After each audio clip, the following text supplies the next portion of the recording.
घर की साफ सफाई को हम अक्सर एक सामान्य दिनचर्या मानते हैं, लेकिन कई बार यही छोटी छोटी आदतें हमारे जीवन पर बड़ा असर डालती हैं। भारतीय परंपराओं में वास्तुशास्त्र को खास महत्व दिया जाता है, जहां घर की हर वस्तु और उपयोग की ऊर्जा को प्रवाह से जोड़ा जाता है।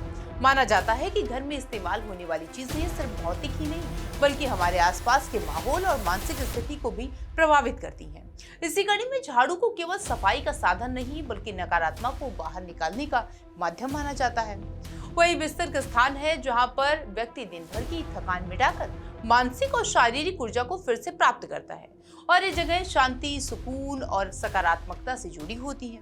ऐसे में जब झाड़ू, जिसे गंदगी और नकारात्मक ऊर्जा हटाने वाला साधन माना जाता है, उससे बिस्तर पर इस्तेमाल किया जाता है तो उसे ऊर्जा के संतुलन के रूप में देखा जाता है।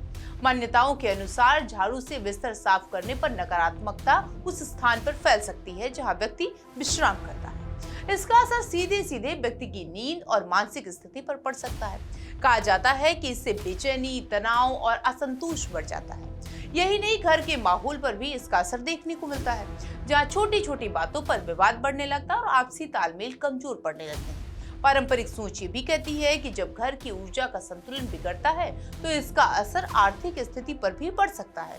काम में रुकावटें आना, अनावश्यक खर्च बढ़ना और धन की कमी जैसी समस्याएं धीरे धीरे सामने आने लगती हैं। हालांकि इन बातों का कोई वैज्ञानिक प्रमाण नहीं है, लेकिन लंबे समय से चली आ रही मान्यताओं में इनका उल्लेख मिलता है। अगर इसे व्यवहारिक नजरिए से देखें तो झाड़ू का इस्तेमाल बिस्तर पर करना स्वच्छता के लिहाज से भी सही नहीं माना जाता है।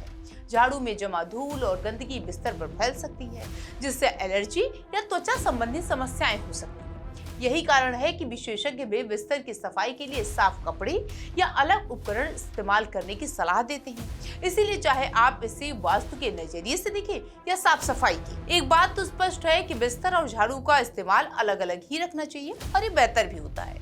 छोटी छोटी आदतों में बदलाव न सिर्फ आपके घर को साफ रखता है, बल्कि आपके मन और माहौल को भी संतुलित बनाए रखता है। वास्तु ये भी कहता है कि शयन कक्ष, यानी जहां पर आप सोते हैं, वहां का वातावरण शांत और संतुलित होना चाहिए। हल्के रंगों का उपयोग होना चाहिए, सही दिशा में बिस्तर का सिराहना होना चाहिए और साफ सफाई का ध्यान रखना चाहिए। ऊर्जा इससे आती है, सकारात्मक पॉजिटिविटी आती है। कमरे में अत्यधिक सामान रखने से बचना चाहिए और वातावरण को सरल और व्यवस्थित बनाए रखना चाहिए। झाड़ू से बिस्तर साफ करने की आदतें भले ही छोटी लगें, लेकिन वास्तु मान्यताओं में इनका विशेष महत्व बताया गया है। यदि इस आदत को बदला जाए और साफ सफाई के तरीके से काम अपनाया जाए तो घर में सकारात्मकता और संतुलन बनाए रखते हैं और इसमें मदद भी मिल सकती है।